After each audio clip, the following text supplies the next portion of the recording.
Hey everybody, I'm Dr. Christopher Allen, better known as Sleep Dr. Chris, and thank you for joining us for this important conversation. We spend a lot of time in our communities talking about physical health, but brain health deserves that same attention too. Conversations about memory and thinking changes can feel scary, and sometimes they don't happen early enough because of stigma, fear, or misunderstanding. But my hope today is simple: that this conversation helps make brain health feel more normal to talk about, more approachable, and more connected to the way we care for ourselves and the people we love. I'm excited to be here with Dr. Kasandra Scales, an OB-GYN and chair of the Physical and Mental Health Subcommittee of Delta Sigma Theta Sorority Incorporated, and I'm looking forward to a real conversation that can educate, encourage, and hopefully help someone take that first steps. Welcome. Thank you so much. So I know I just talked about you, but I want to hear more about you, and I want to hear from you about, who you are, where you're from, and who you're part of. Absolutely. So I am born and raised in Detroit, Michigan. I went to Michigan State University and pledged there for Delta Sigma Theta, Spring Epsilon chapter, Spring 2001. Been a member of Delta Sigma Theta for over 25 years. This is actually my 25th year, so I'm very excited. Congrats. But I've been involved in Delta my entire time, and now serving and being honored to serve as the chair of the Physical and Mental Health Subcommittee. In my practice, I'm a full scope OBGYN, so a lot of what I do in my practice is deliver babies, but I also do gynecological care, which includes talking about sleep. So I'm so excited about this conversation. I'm excited for it too, Yeah.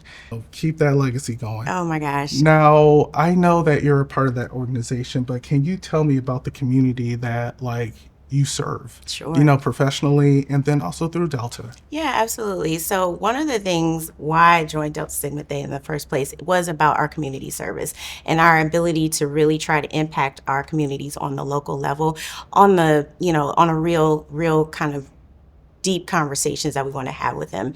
We have a programmatic thrust called Physical and Mental Health. And so that's the subcommittee that I chair. And our goal and our mission is really to talk about the conversations that need to be had to make us whole and to make us well. And now I know you're an OB-GYN, and I was like, wait a second, brain health, you don't have to deal with that. Just deal with, OB and GYN. But it all comes and encompassed together. So when you hear brain health, what does that mean to you? So brain health is everything. That's what it means to me. Having conversations with my patients, particularly ones that are in their mid 40s and they're transitioning towards that kind of perimenopause, menopausal phase, and they're talking about, I'm just tired, I can't get any sleep, I wake up and I just feel irritable and I feel groggy. And the first thing I tell them is, how much sleep are you getting at night? And they say, oh, well, I'm getting 6 to 8 hours, doc. And I said, okay, well, do you feel rested when you wake up in the morning? Well, no. And so we start to get into the layers of what it's going to take for your brain to actually shut off. And so when I talk to my patients about it, I talk to them about looking at your brain like a computer. If your computer was on 24/7, eventually it's going to glitch. Eventually it's going to not work and you're going to get that beach ball. That's what your brain is doing all day long when you don't take care of it. And it's the thing that keeps us focused. It's the thing that keeps us sane. It's the thing that keeps us ourselves and who we are. And so we have to protect it at all costs.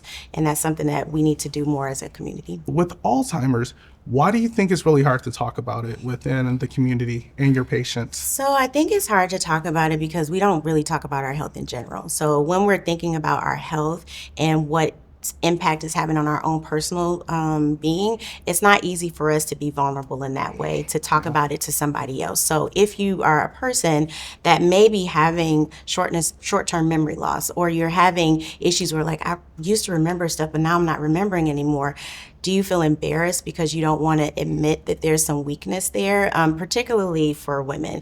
Strong Black woman complex. I got it together. I got all the things, but secretly inside, your body is telling you things that maybe you should say it out loud. And so I think that fear of, is something wrong with me, and being able to get that out is a thing. I think that we try to play off a lot of stuff where we ignore the signs and symptoms of our bodies because we're so involved in so many other things that it could be the possibility of another scenario being true, but maybe it's something else. And so I try to tell my patients, even if it's the smallest thing, just say something, because it may not be just that one thing. It might be the combination of this plus that. And the combination is something that might be a warning sign to say, maybe I should get this checked out.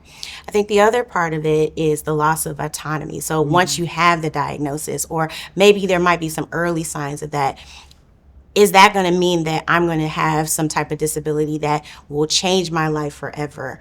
And what we try to tell people, especially in our sorority, is like, let's play facts over fear. Let's get the knowledge that we need so that we can be empowered to do something about it. And the sooner that you catch it, the sooner that you can get those warning signs, the more that you'll be able to take some more agency on how do you help to slow the progression or maybe prevent it altogether, depending on where you are. Yeah, if there is someone that's having memory changes, what would you tell them to do? To say something. I think the first thing that we have to do is acknowledge it. If you notice that you're having just memory loss of things that you should remember, like when you don't remember somebody's name that you should know. Like, I'm not talking about a celebrity that you saw 10 years ago and you're like, remember that person when, but you're missing a friend or a family member that is a core moment for you. That's when you may want to start to look at some trends and just say something. If you're a family member and somebody that is noticing some changes in a family member where they're not their normal self, then maybe bring it up and say, I'm noticing that something's off. Is everything okay? One of the things I want to know is that why do you think it's important that we do this earlier? And you brought up your sorority. What are they doing to reach people at a younger age to talk about this? So the beauty about being in a sorority like mine and yours is that we start off at the college level, right? So there are people that join our organization as early as the age of 18, 19. So that's a lot of time to bring some type of awareness from the beginning. Also, we're trying to train people to be able to talk about it in their families, in their communities. And so how we do that is virtually. We have webinars. So we have two parts of our organization, our sorority and our foundation. So the Delta Research and Educational Foundation is actually doing partnerships around Alzheimer's disease and having webinars where they're talking about, hey, let's talk about research. How can we get more of our people into studies so that we can know exactly what happens for us in our community?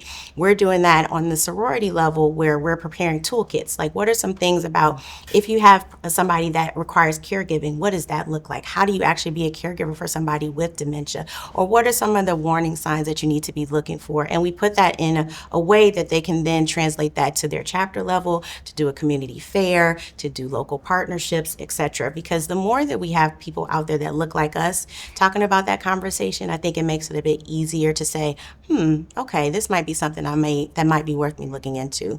In my office and in my practice, talking to my patients, like I said, about sleep and just thinking about the day-to-day things that we do in our brain, in our mind, that we push off to the side and we're just like, oh, well, I've got this, or oh, I don't have this time. And so for me, filtering through that to say, okay, well, that's telling me you're not getting sleep here. That means that you've been on your phone right before you go to bed. That means that the bright lights are going. So you're telling your brain and your signal that it needs to be awake and you're not giving it that time to relax.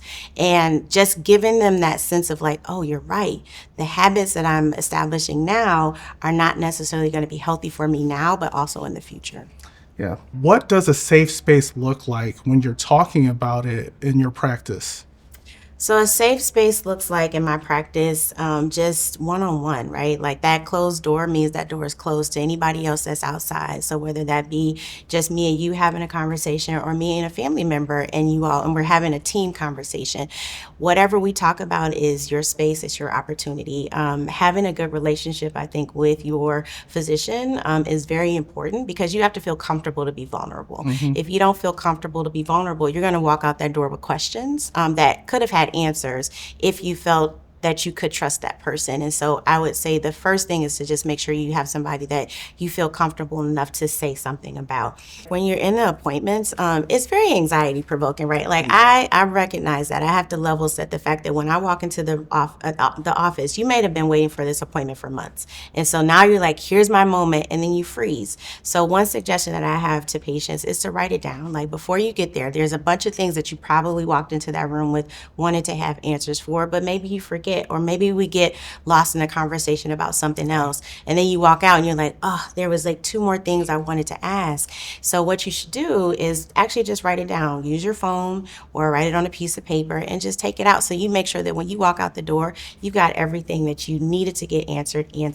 If you can't have a family member that comes with you, have them send you some questions, right? And then get those questions answered at the same time so that everybody is on the same page and that you get the most out of that conversation. Yeah, it's a benefit of a list. Oh, I love a good list. Yeah. What are some of the myths that you've heard about brain health or Alzheimer's that you had to like correct with your patients?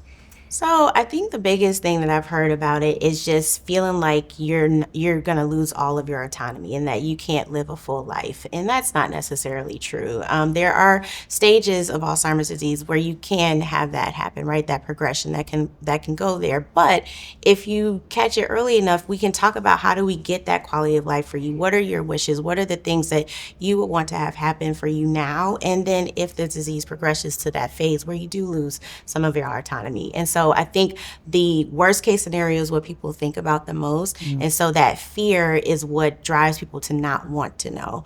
I think that there are people that think that they won't be able to do anything anymore once they have the diagnosis, and that's not true either.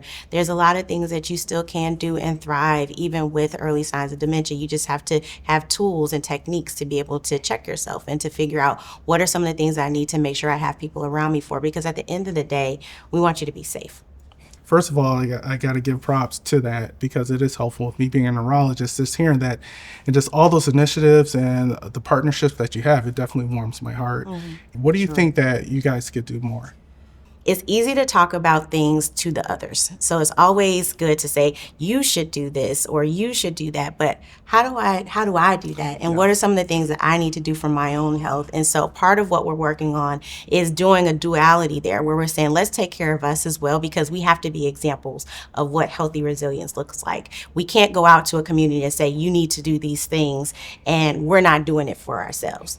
Makes no sense. When I'm having a conversation with my patients and I'm talking about sleep, actually, I talk to myself at the same time. So we are talking to each other where I say, you know what, my husband, he likes the dim lights. He likes the quiet noise. I like all the lights. Give me everything brightness until I can pass out. That is not healthy. And so, being honest and vulnerable in those moments too, I think is helpful for organizations to say, hey, we don't have it all figured out. Yes, we have great things that we do. Yes, we have different projects that we're working on. Yes, we have the experts in this, but we're human too. And these are things that we're working on together. And I think once you get to that level, that's when you'll start to see more incremental changes that'll make long-lasting impact, because it's not just me talking at you, it's us working together. Yeah, that is very vital. And I think it humanizes like not only the person that's doing the talking, but it makes it comfortable for those patients. What would you want someone that's watching to know about their brain health? I would say protect it like you would protect the most important person or the most important thing in your life, because that is what it is. Your brain is everything. There's 2 things that run 24 hours a day, and that's your brain and your heart. They don't ever shut off. They don't ever shut down, and your kidneys too. But, there's different parts of our bodies that have to run 24/7, and you have to protect it at all costs. And you can't continue to push onto it and thinking that it's not going to eventually fail on you. And so what I would urge people to do is to prioritize your health. Make this the year that you put your health first. Make this the year that you say, I'm going to protect my peace. I'm going to protect my brain because I need it. I want to be the same person that I am, if not better, come this year, next year, 20 to 30 years from now. And what that looks like for you is to really take stock in how you're treating your body and how you're treating your brain, and making sure that you do your own mental checks for your own self to say, am I waking up and I'm not feeling rested? Okay, what am I doing before I go to sleep to make it so that I can do something different? Start doing those internal checks with your own self, and then have conversations with your friends or your sister girls. So thank you for joining me and sharing your voice in such a meaningful way. Absolutely. If there's one thing I want people to remember, it's this: that brain health conversations should not start when things start feeling overwhelming. Yeah. They should start early with honesty, support, and hope. Our communities deserve education without fear, support without shame, and conversations that help us act sooner rather than later. So let's keep centering stories, shifting stigma, and making brain health part of how we care for ourselves, our family, and our future. Thank you for being with us. Thank you.